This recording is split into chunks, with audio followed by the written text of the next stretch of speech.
Alrighty, what is going on, guys? Today we are back with another casuals guide. This time it's going to be my first time in raid. So the goal of this video is just going to be sharing my experience in raid for the first time. This is a heroic clear, so this is probably going to be something that you might struggle with if you're in a group full of people of similar item level to mine. I started this at item level 638 and I ended the night at about 640, so we had a lot of upgrades. For reference, everybody else in the group was sitting at about 660 or maybe a little bit higher. But yeah, I'm just going to give a quick overview of each boss in the raid, what to expect, and just how my first time raiding went. The last while video that I made did really well, so if you guys want to keep seeing this, be sure to let me know in the comments and with that like button down below. And with all that being said, let's get straight into the first time I've ever raided.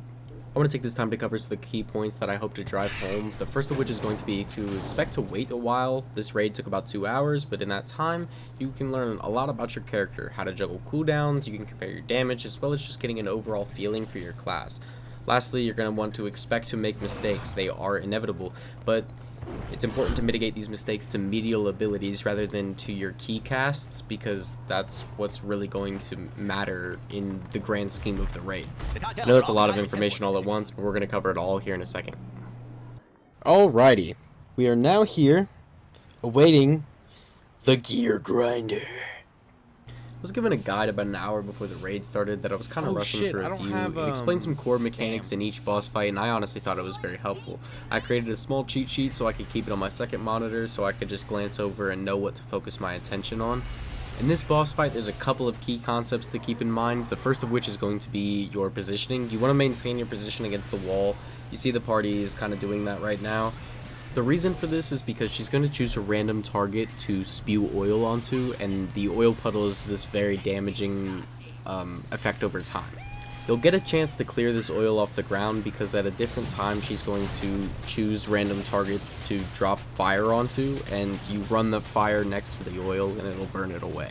The last mechanic in phase 1 that's really important is going to be these bikers. She's going to call a bunch of bikers forward that you need to avoid when they are coming in, and then you need to kill as soon as they land. Once they're dead, hop on the bike, aim it at the boss, and drive it forward. This is going to break armor stacks, and then when all of her armor stacks are broken, she's finally going to enter phase 2. Phase 2 is relatively simple. She's just going to be in a repair state for the entire time pretty much, and it's important to kill both the repair bot ads as well as the boss in this time, or else she's going to enrage as soon as she finishes her repair. But that's the end of the general overview. Overall, I actually did the best on this boss, which makes sense because it's ultimately about the easiest boss that you are probably going to run into in this raid, or at least the most simple. But if you guys are seeing anything that I'm doing that I shouldn't be, or anything that I should be doing that I'm not, let me know in the comments down below.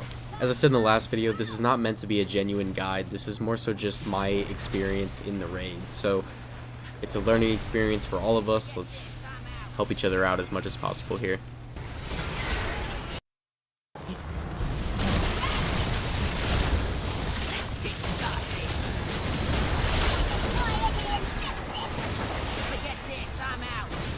Dude, I haven't used trees a single time.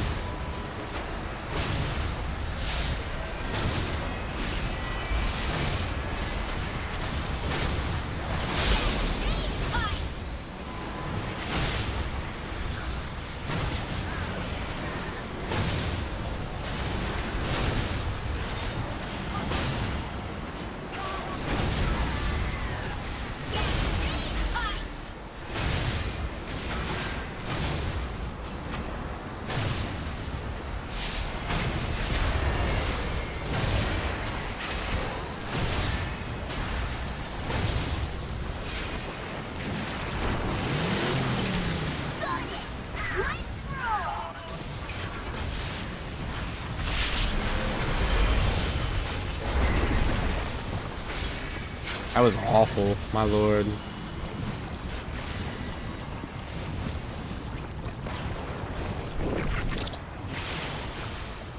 I think right there is a really interesting thing. I think that sometimes I move way too much, like with the spew oil just a second ago. I felt like I moved way too much on it, but when the bikes got called, I moved extremely efficiently. So I think that I just need to optimize my positioning a little bit more.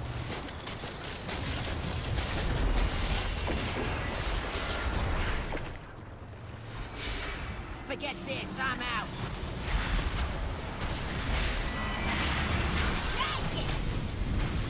Let's kick. Forget this, I'm out.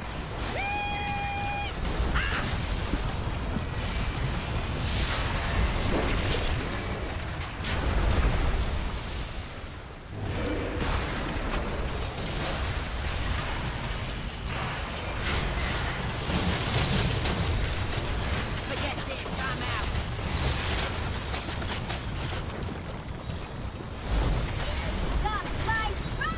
And with that, Vexy is going to go down pretty easily on the first try. I think that I did okay in this first fight. I was kind of nervous, and there was a couple of buttons that I wasn't pressing that I should have been, but all that's going to come in time. Wouldn't that be 2 and 4 on Dino? He said evens and odds. He said 1 and 2 on Dino, 3 and 4 on Torque. Florendoro and Torque is going to be an interesting boss fight since it's kind of 2 and 1. The Dino's going to spit out some bombs that you're supposed to stand in to reduce the raid-wide damage that they produce when they actually explode. The Gorilla, on the other hand, has an effect that stuns you if you move too often, so if you're a melee character, make sure to pay attention to the bar. Eventually, both bosses are going to collide in the center and spread out a shit ton of AoE damage, so you got to make sure to watch your feet. And when the bosses separate from their collision, you're going to want to switch the boss that you're targeting from the previous one that you were on. So if you were on Dino, you're supposed to go to Gorilla. So that death was kind of due to me not paying attention, but it was also a misunderstanding. I think I was supposed to dodge that. I didn't realize when it locked. So what that mechanic is that Florendo is going to choose a random player in the party to target with this beam. This beam is going to follow you everywhere for a pretty long duration of time while the beam charges, and then you're supposed to strategically position yourself so that way the damage isn't voided by the entire raid. I knew about this because this was covered in a guide that I was given before the raid, so I stood still, but there's the misunderstanding. Is there a break in between when the Dino locks his beam and when he actually shoots it? Okay, cool. I missed that timing. So that was me making sure that I understood why I died. I think it may kind of seem like a stupid question, but I kind of felt more stupid for dying to it in the first place. And plus, this was a night for alts, or alternate characters, and there was a lot of new people in the raid, so I didn't really feel like embarrassed or anything for asking about it. But if you are somebody who does get embarrassed, I think it makes more sense to be embarrassed once and like know to pay attention to it going forward versus like dying to it over and over again and being embarrassed, constantly asking for reses. But that's just me, I don't know. But anyway, going back to what we were initially talking about, which is this mechanic, with poor positioning you get something like what you're seeing right now, which is a beam that's cutting across into the other team's boss fight, which is going to be a huge detriment. The beam doesn't actually affect the boss health at all, so it's not like some cheese thing that you can do. It's just bad positioning, and it's basically crowd control for your teammates, which is never something that you really want to do.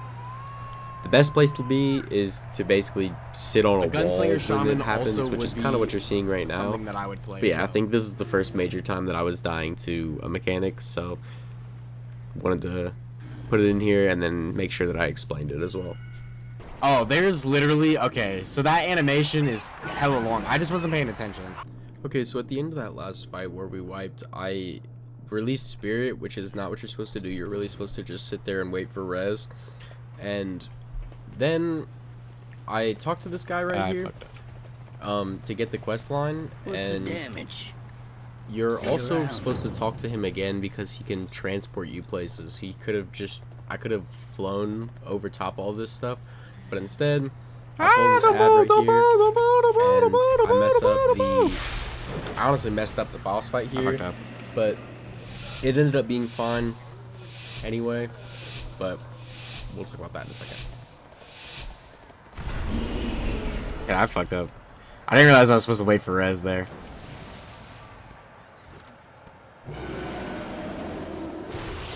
Okay, hold on. I'm supposed to be over here. What the fuck is... Bro.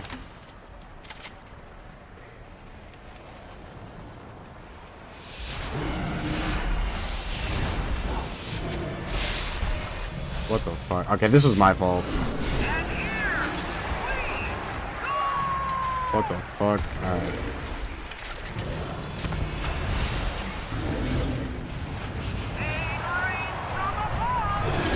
I'm just gonna Celestial here.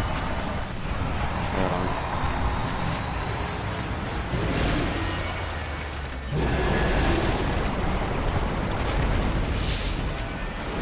Ah!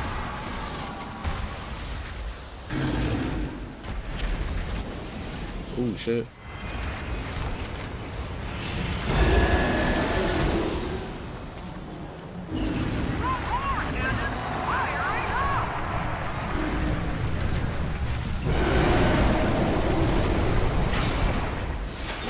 Oh shit, that hurt. I might be dead here. Oh my god, I literally have not been in Eclipse this whole time. Holy shit.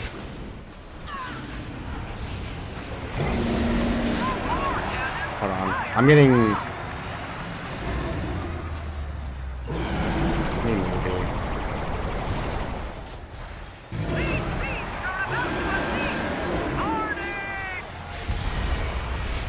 Okay. About to get really hectic. I'm dead here. Yeah. I didn't do absolutely anything. I got really confused because the ads on that fight, the ads were my fault.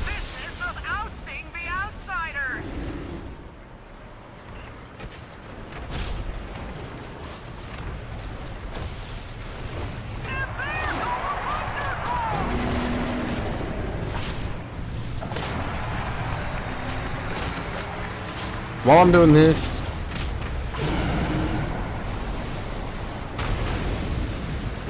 Bark Skin. I need this on my I need this on my fucking Moonkin bar, but it won't let me switch right now.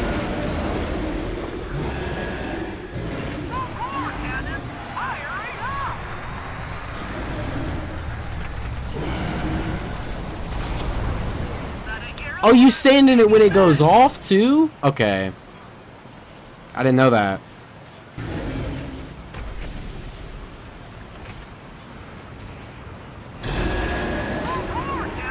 Beam.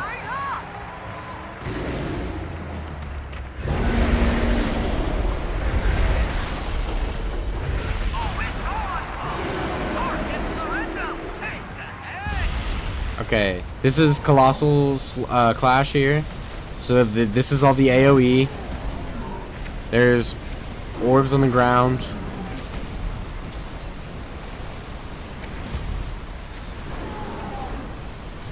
But largely, not a lot's going on here. They split? Okay, so...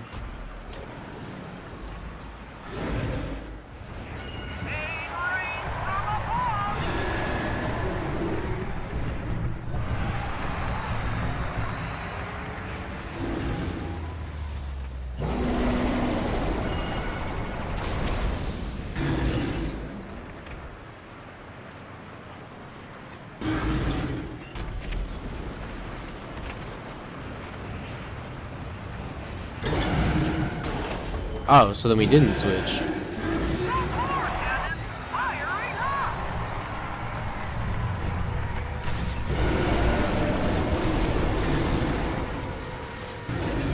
Oh, Torque's almost dead. That's why we needed DPS help. Okay, which was probably my fault, to be honest. I mean, partially my fault. I didn't do shit for damage. I died really quickly, and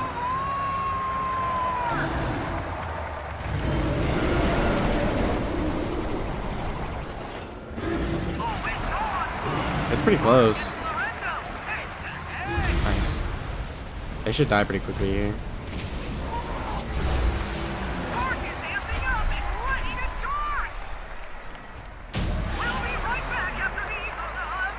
Cool. Yeah, I didn't do shit, so I'm gonna pass on pretty much all of this. Everybody else in this raid was gathering loot for their alternate characters, so I could have rolled on all of this if I needed to. Alright, so Rick Reverb is up next. His fight's going to be pretty simple, but ironically, this was one that I kind of struggled with more so. His main gimmick is going to kind of revolve around these amplifiers that he's going to drop on a random target. Players have to drain these amplifiers, or once they gain enough energy, they'll start pumping lethal damage to the entire raid party. Be careful though, because standing in an amplifier is also a damage over time effect, so it's kind of a bit of a juggling act. This is going to be another fight to watch your feet because of his echoing enchant ability, which is going to summon orbs that orbit around the amplifiers. He'll pick a random few targets for an AoE damaging circle, so you're just going to have to kind of stay away if you have it and stay out of the circle if you don't. It's important to stay away from the amplifiers if you have the circle, because the damage over time from the circle will also stack with the damage over time from the amplifier. And in terms of adds for this boss, he's going to summon some pyrotechnic barrels that you're going to need to kill before they explode. Finally, phase 2 is pretty much the simplest mechanic that he has. You just have to stand in an amplifier that has a circle while he sends out a death wave. It'll bounce you over the death wave, and then you just run to a different amplifier. The only real catch to this is that you have to watch your feet the whole time as well, because the resonance echoes from his echoing chant will still be kind of swarming around. But that's going to be pretty much it for this fight. Overall, I don't think that this fight is necessarily that bad, but for a first time through where I'm still kind of trying to figure out what buttons to press when, it's kind of a lot to pay attention to at once, so it is kind of rough the first time around. But I think that this fight will end up being not as bad later.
Oh shit, that's not what to do.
Big minds, I guess.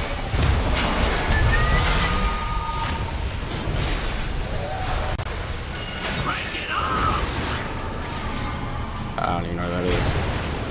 But that's about going to wrap up this fight. I actually thought that I died in this fight once, but I guess that I didn't actually. But as you guys could see just from the footage, it's a lot of little stuff to pay attention to. There's definitely a lot going on, but as long as you can juggle like the core stuff and just remember those key concepts, you'll be pretty okay. So I have 620. Dude, I keep getting these fucking shoulders. We're at 634 though. fourth on the list is Styx Bunk Junker. The trash piles are going to be the bread and butter for this fight. If you're selected for a fire circle, be sure to stay away from them because they're going to cause a permanent dot spell on the raid if they catch fire. If you're chosen to be a trash ball, then you just need to run over all these trash piles until your bar is full, and you can either run into one of the big bombs on the floor or choose to run into the boss himself. Although you got to be kind of careful because if you run over any of your teammates, you're going to stun them for a little bit, which is obviously not very helpful. The ads for this fight are going to be some hyenas that reduce the healing that you take, as well as some territorial bombshells that are going to root on trash piles and explode after 30 seconds. You have to hit these hermit crabs basically until they're 75% health. They'll hop off the piles, and then the bomb exploding on the trash pile is going to cause another dot stack of the hot garbage. So it's important to make sure to move them off the piles and get them to that 75% HP.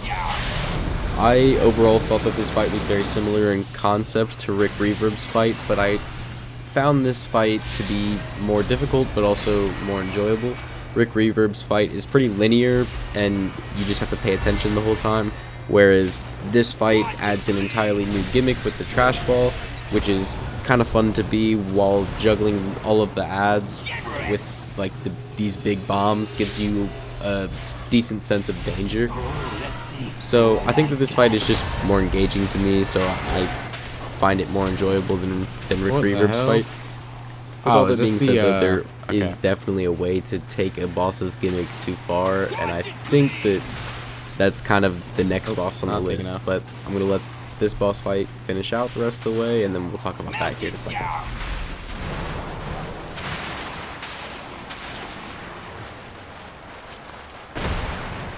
Fine.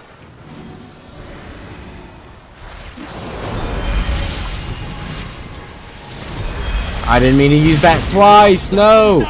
So what I'm referring to right there is just I accidentally clicked Celestial Alignment twice, which ended up being a misplay because I was already in an Eclipse because I had already pressed Celestial Alignment. I had Convoke up in maybe 2 to 3 seconds, and I had enough Astral Power to dump into a couple of Star Surges to bridge the gap for my cooldown. So, which also would have been nice because my Astral Power would have been emptied for Convoke, and then I could have used Force of Nature after the fact to fully fill it again. Which is what I think I should have done in that moment instead of even trying to press Force of Nature, which is what I was trying to press when I accidentally misclicked Celestial Alignment. I think right here is another instance where I'm kind of moving too much. I have so much range.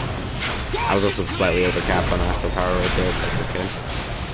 I have so much range and I don't utilize enough of it because I think that I have less range than I do. So I just need to be cognizant of the fact that I have a lot more range trash than I think. Yep, okay. I'm out of range. Fuck.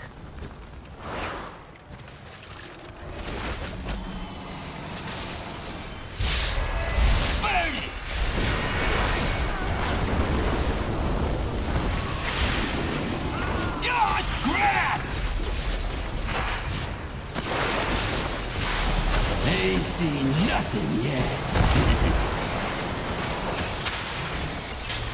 Fuck. Where's Control 4?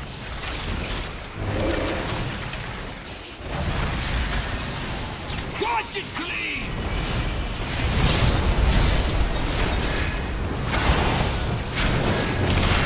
Knock those bombs.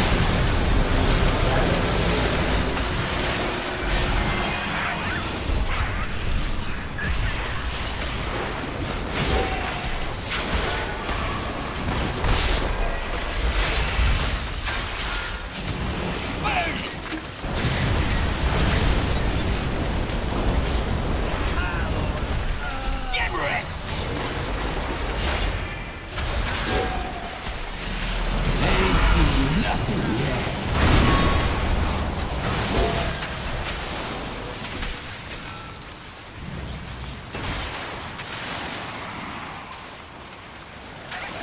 Watch it clean.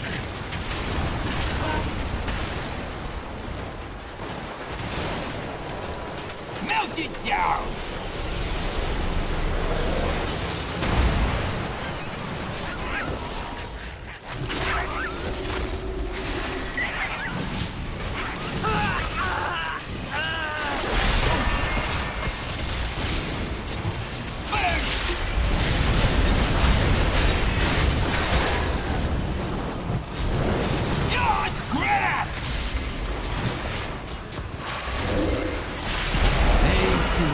nothing yet.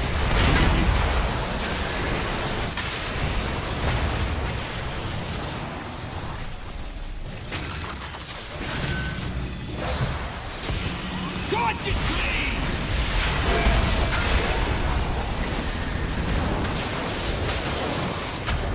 Melt those bombs!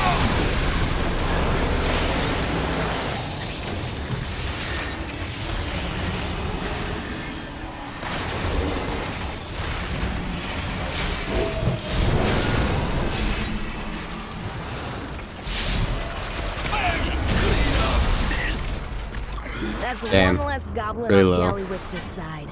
My venture buddies will take over cleanup from here. Thanks.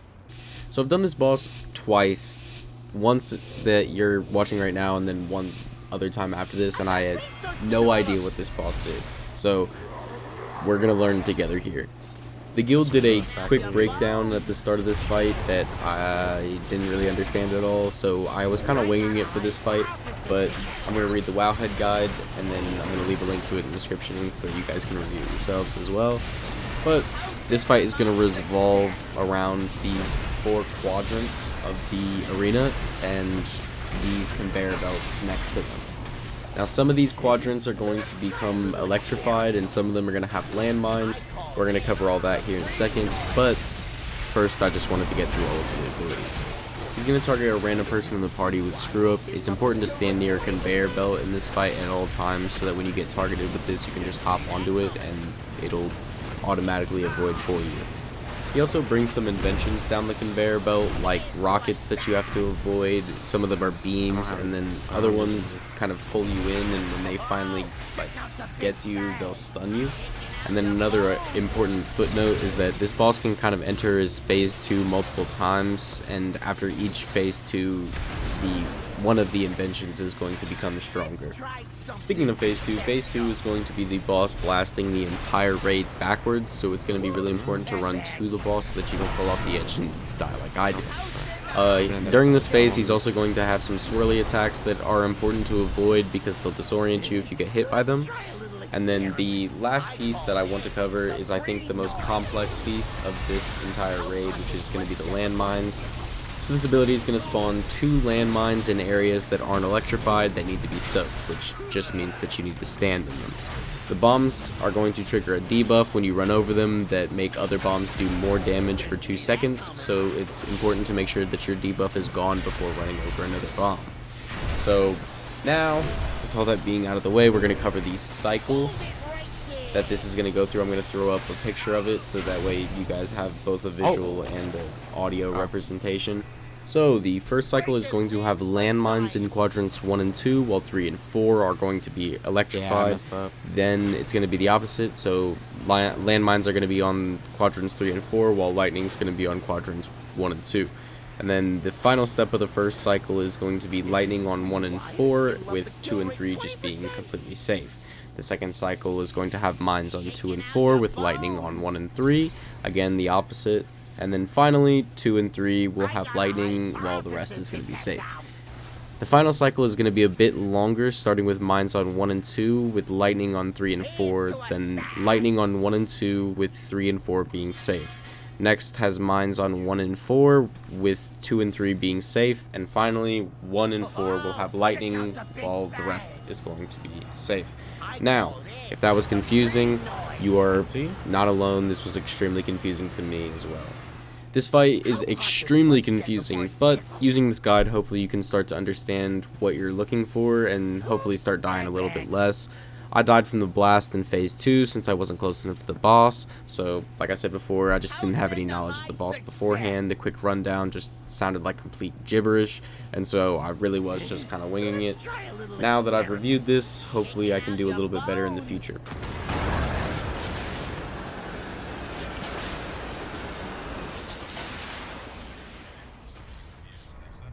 Let's try something special.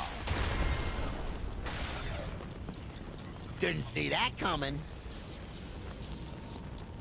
Here's to a smash! Oh, check out the big bang! I call this the green noise! If this is rewired, it'll up the kill rate 20%.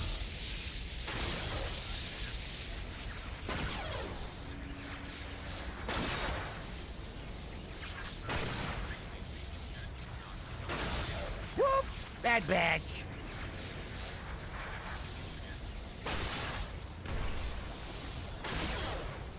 Hold it right there!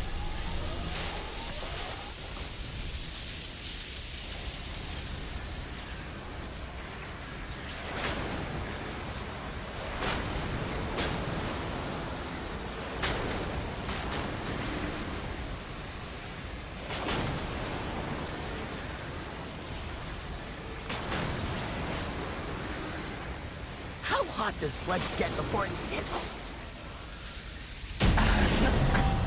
Not enough juice. The final boss that we're going to cover in this video is going to be the one-armed bandit. That's all that I actually participated in this night because it was late, and after defeating this boss, you're going to fill up your vault anyway. I think to do that. First up on the abilities list, though, is the Spin to Win ability, which is going to summon 3 ads with symbols above their heads. You need to kill these ads and deposit the symbols that they drop to the boss for a couple of different reactions depending on what the symbols are. It's important to remember not to deposit the same symbol twice or the boss is going to get this huge buff. But the abilities, depending on which symbols you deposit, are as follows. Flaming Coin is going to do raid damage. Any combination that involves a bomb is going to summon ads, and any combination that uses a shock is going to summon a pylon. Now those pylons also have the abilities to shoot projectiles, vortex flares, or summon more ads if it's with a bomb. The pylons are activated every time the Spin to Win is used, or if a player clicks them, they can also be activated. The player is going to take a big chunk of damage if they do that, but they will also remove the 2 closest shocking fields. The next ability on the list is going to be Withering Flames. Withering Flames can be dispelled, but if it's not, it's going to reduce your max health every tick so long as the real assistants are still in the boss fight. Now, Payline is going to send out 2 coins that if they hit you, they're going to stun you, but if you nearly miss them, then they're going to buff your damage for a small period of time. Players also need to make sure to press their extra action button to destroy the coins, or they will buff the boss.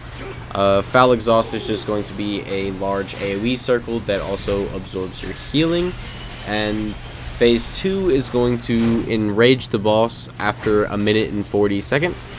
After he is enraged, Pay to Win is going to be replaced with 4 abilities in a sequence. The first of which is going to connect a beam from each pylon to the boss. Next, Bandit's going to target 2 players to shoot a beam at, and then he's going to pump raid damage. If he pumps the raid damage and gets to his last ability, Explosive Jackpot, when that ability goes off, it wipes the raid. Now the goal of Phase 2 is just to kite the boss around the room, and if you're selected with a red arrow, you need to move out of the raid. But just other than that, continue pumping your single target, try to get him dead as quickly as possible. I don't really have that many opinions about this boss because when I was doing this, I was extremely tired, so I wasn't really paying attention to what I was doing. I was more so just trying my best to focus on my cooldowns and making sure I stayed in Eclipse and my normal class things rather than focusing on the boss fight itself. So I'm hoping that my opinion forms a little bit more clearly about this boss fight now that I both have some more context about what to look for as well as have done it before. As you can see, our party's first attempt at the one-armed bandit did not go very well. We actually wiped on the first attempt, but the second attempt went much better. I'm going to let this play out and then I will run my outro. Ready to win big!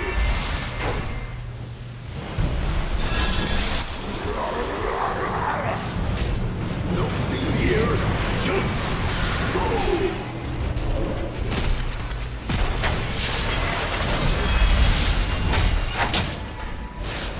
Big, ready, big, ready!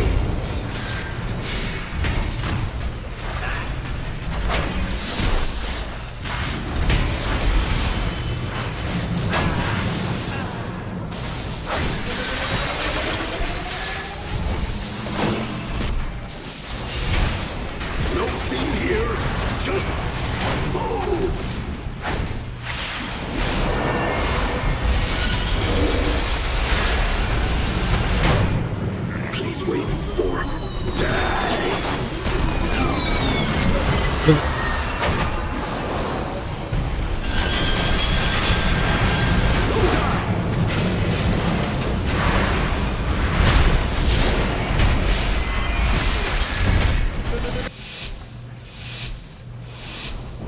Ready to win big!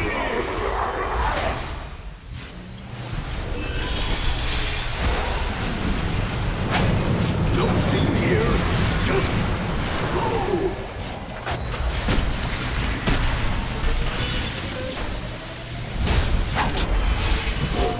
Big, money, big prizes!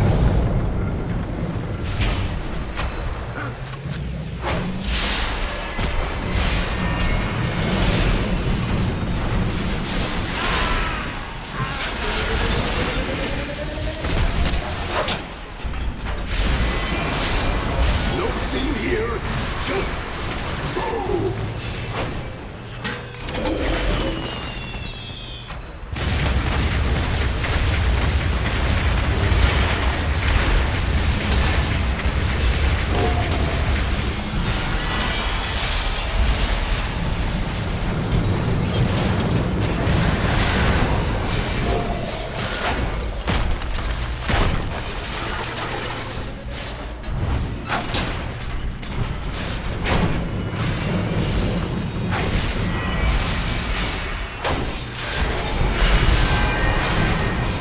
Big money, big prizes!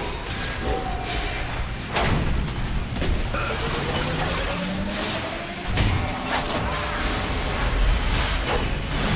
team here, just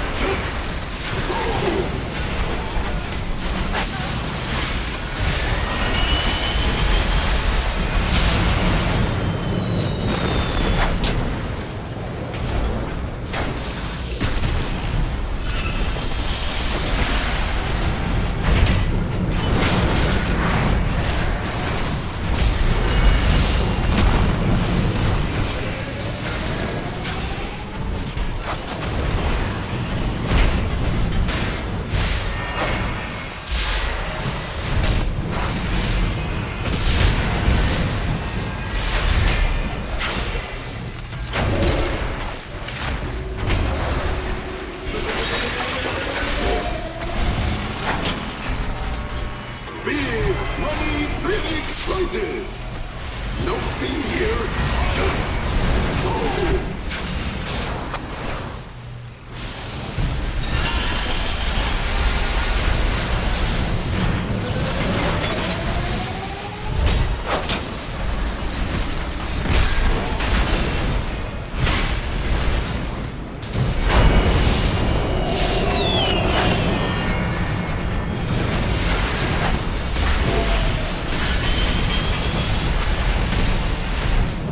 No team here, just go!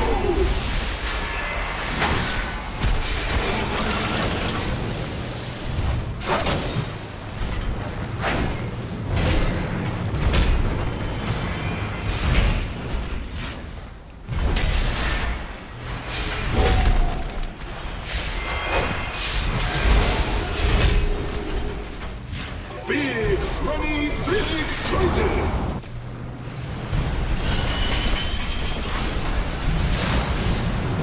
No team here, just go!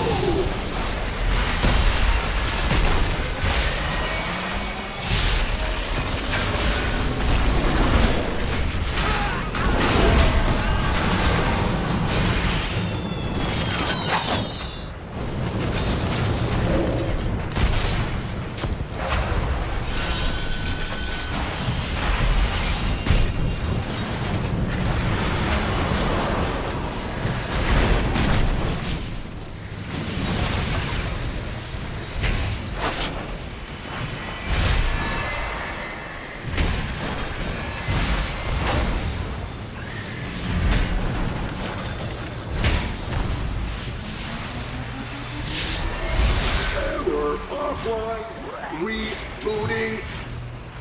Let's up the ante! Aggregate living free! No thing here. Just go.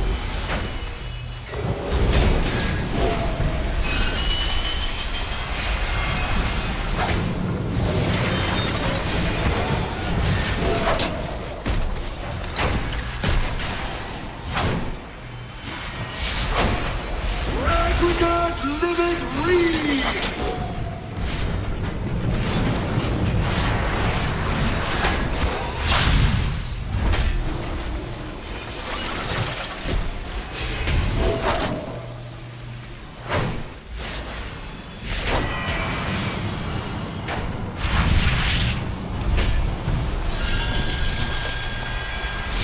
Fixing your on!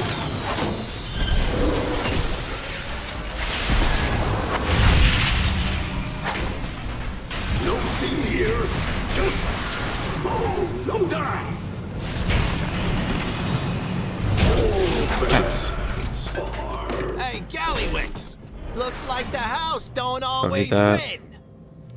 Do you have any idea how much that thing costs? On this though. I'm gonna take it out of your sorry green hide, Gaslow. I Nice. guess we struck a nerve. Come on. Alrighty, so before I go, I do want to cover this damage chart that I was given at the end of the raid this night. This chart is going to track all of the damage done throughout the raid, and it compares it to all of the other people playing your class spec that have also completed this raid.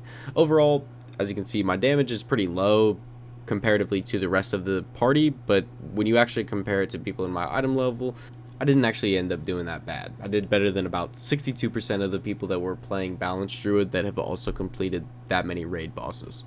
Overall, pretty happy with that as a start, but obviously that leaves a lot of room to improve. 38% room to improve, in fact.